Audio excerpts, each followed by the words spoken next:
Doctor Ajit वर्वणकर sir, आज का पहला प्रेजेंटेशन हमारे चैंपियंस के कैरियर गुरु डॉक्टर अजीत वर्वणकर जी का है। माय अगला कदम academy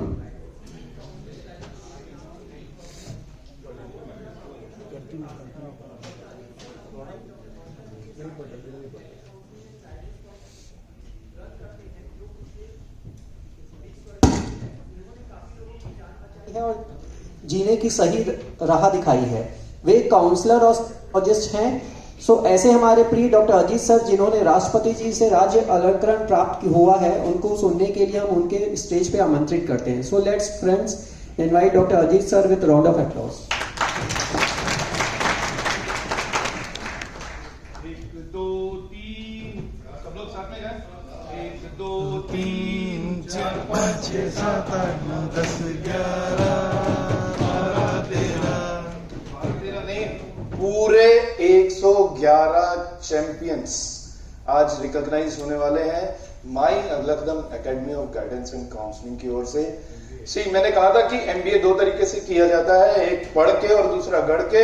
and we are so proud, all of you are so successful entrepreneurs. और उसके लिए माई अगला कदम एकेडमी ने एक एमबीए का छोटा सा कोर्स लाया, फ्री ऑफ कॉस्ट है। और उसके लिए आपको एक टेस्ट में अपीयर होना पड़ेगा। उस टेस्ट में जो क्वेश्चंस हैं वही होंगे जो मैं आज आप लोगों को बताने वाला हूं। यहाँ पे उससे रिलेटेड क्वेश्चंस रहेंगे। और आपको आज सेशन के बाद मैं ग्रुप में लिंक शेयर करूंगा।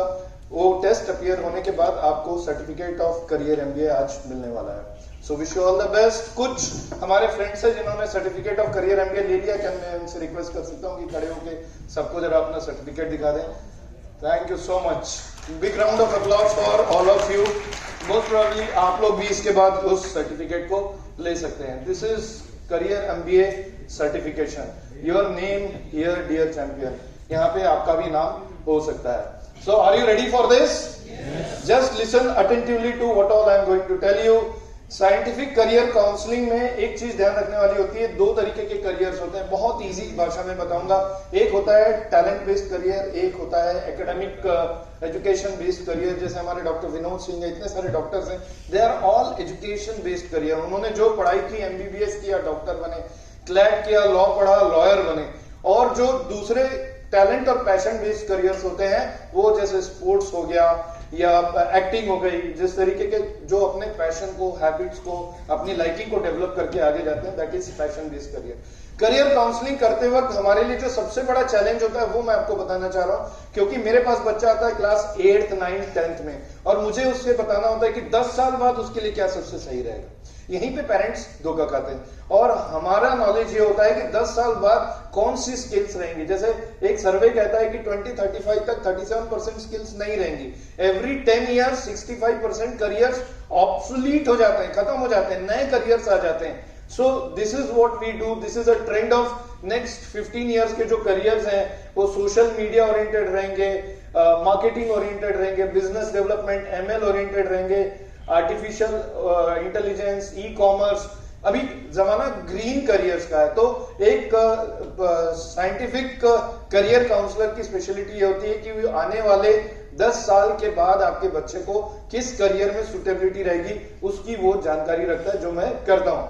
अब मेरे पास जब काउंसलिंग के लिए पेरेंट्स आते हैं तो मैं देखता हूं 3 तरीके के पेरेंट्स आते हैं। जो मर्जी करना कर ले, मेरी मर्जी जो है वो कर ले, और मुझे कुछ भी नहीं पता। तो यहीं पे मुझे ये लगता है कि सबसे ज्यादा जरूरत जो होती है वो पेरेंट्स को काउंसलिंग की होती है। और मैं फ्रैंकली बता रहा हूं, बच्चे तो बहुत सीधे साधे रहते हैं, उनको आप गढ़ सकते हो, जिस डायरेक्शन में जाना है ले जा सकते हो। पेरेंट्स का माइंडसेट क्लियर करना बहुत ज्यादा जरूरी रहता है, क्योंकि पेरेंट्स और स्टूडेंट्स को 93% पेरेंट्स स्टूडेंट्स को 7 से ज्यादा करियर ऑप्शंस के बारे में पता नहीं रहता। This is come in India today survey. Counselling कैसे करते हैं हम लोग? जनरली करियर का जो सिलेक्शन होता है बच्चे इन 3 पैटर्न्स पे करते हैं। पेरेंटल गाइडेंस, परफॉर्मेंस इन 10वीं 12वीं में जो मार्क्स मिल गया उसके हिसाब से कर ली, या फिर हमारे दोस्त ने, बॉयफ्रेंड गर्लफ्रेंड ने जो करियर ले लिया, मैं भी उसी डायरेक्शन में चले जाऊं। मैं बता रहा हूं ये बहुत बड़ा चैलेंज है आज के डेट में। लेकिन साइंटिफिकली होना कैसा चाहिए? बच्चे की साइकोमेट्रिक असेसमेंट होनी चाहिए, उसकी पर्सनालिटी, उसकी एप्टीट्यूड और उसकी ऑक्यूपेशनल इंटरेस्ट। इन 3 चीजों का मिलान करके ही उसके लिए सही करियर का आकलन होना चाहिए। तो we@myaglakadam.com we have a proper scientific assessment tool, जो myaglakadam.com पे अगर आप जाते हैं तो वहां जाके आप देख सकते हैं। उस टूल को एसेस करके एप्टीट्यूड, पर्सनालिटी, ऑक्यूपेशनल फिटमेंट को मैच करके बच्चों के लिए हम सब्जेक्ट सिलेक्शन और करियर सिलेक्शन गाइड करते हैं। Even we help them in admissions in universities in India as well as abroad. एक और बात बताना चाह रहा हूं, ये क्वेश्चन लीक कर दे रहा हूं जो आपके टेस्ट में आने वाला है कि इंडिया में 5000 से ज्यादा करियर के ऑप्शन है। हम लोग सोचते हैं ना, अरे कितने करियर के ऑप्शन होंगे, 2, 4, 5, 10, 100, 200, 5000 से ज्यादा होते हैं करियर के ऑप्शंस। ये एक छोटा सा स्नैपशॉट जो हमने अभी तक किया है। और मुझे याद है लास्ट प्रेजेंटेशन में मैंने बताया था सेव्ड 6 स्टूडेंट्स फ्रॉम सुसाइड, तो एक और इसमें एडिशन हुआ है। ये एक बहुत ही गहरी समस्या है हमारे समाज की। बच्चे ऐसे थॉट प्रोसेस में आ जाते हैं और पेरेंट्स और बच्चों के बीच में बहुत बड़ा मेंटल ब्लॉक रहता है, अंडरस्टैंडिंग का ब्लॉक रहता है। तो एज अ काउंसलर सबसे पहले हम उस ब्लॉक को भी क्लियर करते हैं।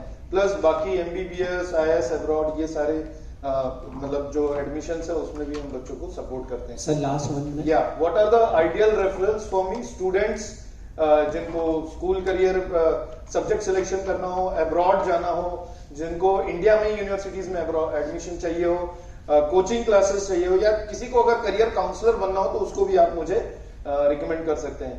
These are the referral partners जिन्होंने हमें अभी तक सपोर्ट किया। I am really thankful to all of you for this support. Please keep this support on. I am available on myaglakadam.com. Any questions, any queries, always at your support. Thank you so much. Thank you sir.